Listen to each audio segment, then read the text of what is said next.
واي لبعتني أفرد جولاي مالين جمعة لقدكم إيشان الطبنكة جزيرة أيام كي معني مركان أسعين وسيارتي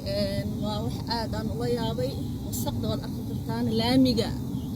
أيو سوغاري أما بنقشوي I hope إن أكترتان يوصل بينا وحان ولاميجي كصوب حي محل مقدش إلى جزيرة سؤالي ماشي لما الير أو لما رأي بنان اسكسرها waxaan la yaabanahay wax dadka dawladda xuquuq qaban waa wixii qaabilsanaa arimahan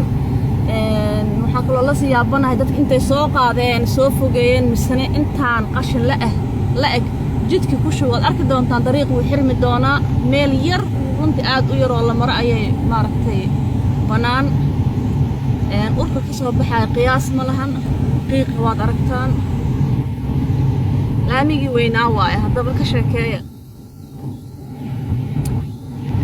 dad badan oo qaar mas'uul ah meeshan iskugu yimid oo kamid ah dadkii soo qaaday dadkii eeriyada degan dadkii xilka ka saarnaa inay arrinta wax ka qabtaan labada dhinac waa u jeedaan soo maaha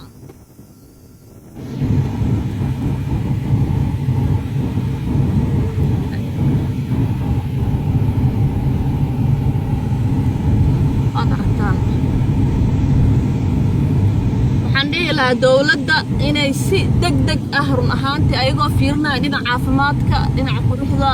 dhinac walba in ay maaragtay wax ka qabato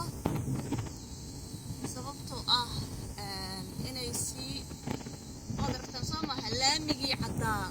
ayaa runtii lagu shubay oo la maraayay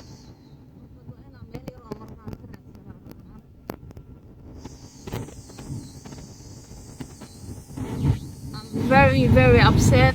and I'm very sad really sanka aw xiran yahay runtu ay kala go'antahay ka sheekay arrintan ilaahay ku darshay waa arrin aad ugu baahan wax laga qabto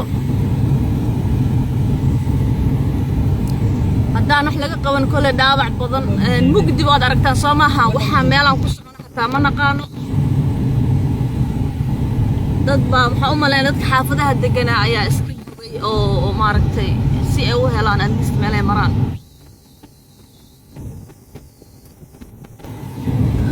waxaan talo ku siin lahaa dawladda in si dhaqso ah ugu qabato ganaax la dhaho meeshan ee ciidan ama askar la keeno la ganaaxo